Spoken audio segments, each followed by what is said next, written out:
ರೋಜಾ ಇದ್ದೀನಿ, ಇಷ್ಟು ಬಿಸಿಲಿದೆ. ಏನಾಯ್ತಣ್ಣ? ಅಣ್ಣ, ಇದ್ದಕ್ಕಿದ್ದಂಗೆ ಗಾಡಿ ಸ್ಟಾಪ್ ಆಗ್ಬಿಟ್ಟಿದೆ, ಏನಾಗಿದೆ ನೋಡ್ತೀರಣ್ಣ? ಹೌದಾ, ಒಂದು ನಿಮಿಷ ನಾನು ನೋಡ್ತೀನಿ. ಸ್ಟ್ಯಾಂಡ್ ಹಾಕಿ.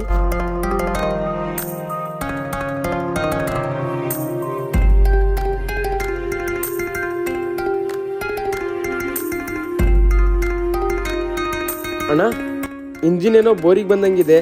ಒಂದು 2 ಅವರ್ಸ್ ಆಗುತ್ತೆ ಅಣ್ಣ ರಿಪೇರ್ ಮಾಡೋಕೆ. 2 ಅವರ್ಸ್ ಆಗುತ್ತಣ್ಣ?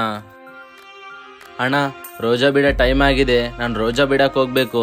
ಹೌದಾ ಅಣ್ಣ, ಒಂದು ಕೆಲಸ ಮಾಡಿ, ನಂದು ಎಕ್ಸ್ಟ್ರಾ ಬೈಕ್ ಇದೆ, ಅದನ್ನ ತಗೊಂಡೋಗಿ ನೀವು. ಏನ್ ನೋಡಿ ನನ್ನ ಮೇಲೆ ನಂಬಿಕೆ ಇಟ್ಟು ಗಾಡಿ ಕೊಡ್ತಾ ಇದ್ದೀರಾ ಅಣ್ಣ? ರೋಜಾ ಇದೆ ಅಂತಿದ್ಯಾ, ಆ ದೇವ್ರ ಮೇಲೆ ಅಷ್ಟು ನಂಬಿಕೆ ಇಟ್ಟಿದೀಯಾ, ಅಂಥದ್ರಲ್ಲಿ ನಿನ್ನ ನನಗೆ ಮೋಸ ಮಾಡ್ತೀಯ ಅಂತ ನಾನು ಹೇಗಣ್ಣ ತಿಳ್ಕೊಳ್ಳಿ? ಆದರೂ ಕಷ್ಟ ಅಂತ ಬಂದಾಗ ಒಬ್ಬ ಮನುಷ್ಯನೇ ಅಲ್ವಣ ಇನ್ನೊಬ್ಬ ಮನುಷ್ಯನಿಗೆ ಸಹಾಯ ಮಾಡೋದು. ಜಾತಿ ಭೇದ ಭಾವ ನಮ್ಗೆ ಯಾಕಣ್ಣ? ನೀನು ನನ್ನ ಗಾಡಿ ತಗೊಂಡೋಗೋಣ. ಅಣ್ಣ, ನಿನ್ನಂಗೆ ಎಲ್ಲರೂ ಯೋಚನೆ ಮಾಡಿದ್ರೆ ಈ ದೇಶದಲ್ಲಿ ಹಿಂದೂ ಮುಸ್ಲಿಂ ಜಗಳನೇ ಇರಲ್ಲ ಅಣ್ಣ.